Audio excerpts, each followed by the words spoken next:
Hi, this is the first part of the book Rich Dad, Poor Dad: The Value of Financial Education.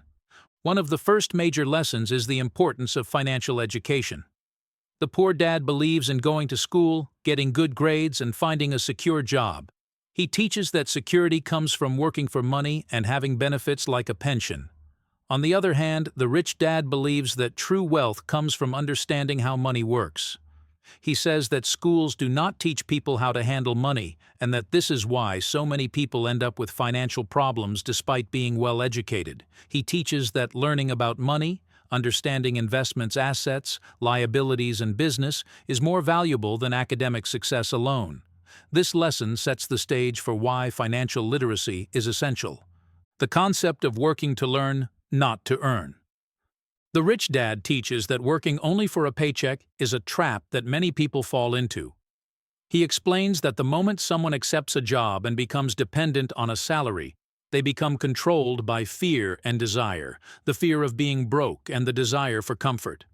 People end up working harder but not getting ahead financially because they are not building assets. The rich dad encourages working to learn instead of working to earn. He advises taking jobs that teach valuable skills, such as sales, marketing, investing, and people management. These skills lead to better financial choices and open doors to business opportunities that can generate wealth over time.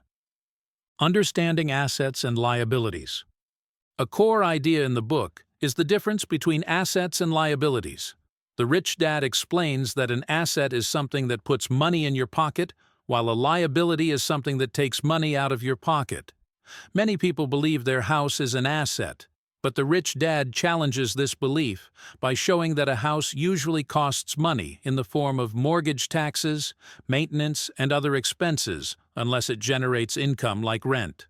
The rich dad teaches that the key to becoming rich is to focus on acquiring assets that generate cash flow. These can include rental properties, stocks, bonds, or businesses that operate without your constant involvement. This understanding helps the main character build a mindset that looks for ways to grow wealth passively. The trap of the rat race. The book describes the rat race as a cycle where people work hard to earn money, then spend it on expenses and liabilities. As their income increases, so do their expenses, and they remain stuck in a loop. This happens because people are not taught how to manage money or build assets. The poor dad is a victim of the rat race because he focuses on job security and saving while ignoring investment opportunities. The rich dad escapes the rat race by focusing on building a portfolio of income-producing assets. The lesson is clear: financial freedom comes not from working harder, but from working smarter and using money to make more money. The power of mindset and beliefs. Another important lesson in the book is about the power of mindset. The poor dad often says things like, "I can't afford it," while the rich dad says, "How can I afford it?" This difference in language shows the difference in thinking. The poor dad's statements close the mind, while the rich dad's questions open the mind and encourage problem solving. The rich dad believes that beliefs shape reality, and that having the right mindset is critical for success. He teaches that wealth begins in the mind, and that people need to overcome fear, doubt, and self-limiting beliefs if they want to achieve financial freedom. This idea reinforces the importance of mental discipline and positive thinking. The importance of taking risks. The rich dad encourages taking calculated risks and embracing failure as a way to grow. He believes that fear of losing money is one of the biggest obstacles to financial success.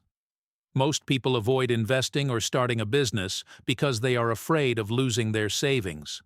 The poor dad promotes a safe approach to life, while the rich dad promotes smart risk-taking. The rich dad explains that every failure is a lesson, and that true success comes from learning quickly and adjusting strategies. He teaches that wealth is not guaranteed, and that those who are willing to take intelligent risks are more likely to succeed over time. The role of taxes and corporations. One of the more advanced lessons in the book is about how taxes and corporations work. The rich dad explains that employees earn money, pay taxes, and then spend what is left over. In contrast, corporations earn money, spend money on expenses, and then pay taxes on what remains. This difference gives business owners a big advantage. The rich dad uses corporations to reduce taxes and protect assets. He encourages learning about legal and financial structures to make better use of the rules. This lesson introduces the idea that the rich do not avoid taxes illegally, but they understand how to legally minimize them using knowledge and smart planning. Learning to sell and communicate. The book emphasizes the importance of communication, especially the ability to sell and persuade.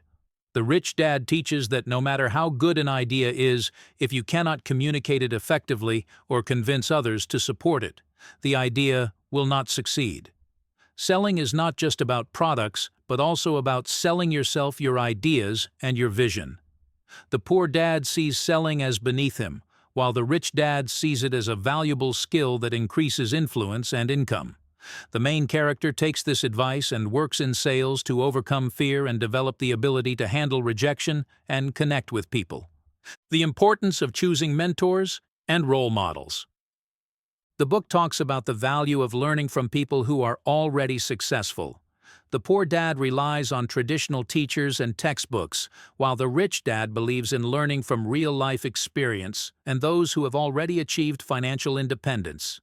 The rich dad acts as a mentor, offering advice, wisdom, and real-world lessons. He shows that having access to mentors can accelerate learning and help avoid costly mistakes. The book encourages finding successful people, studying their habits, and asking for guidance.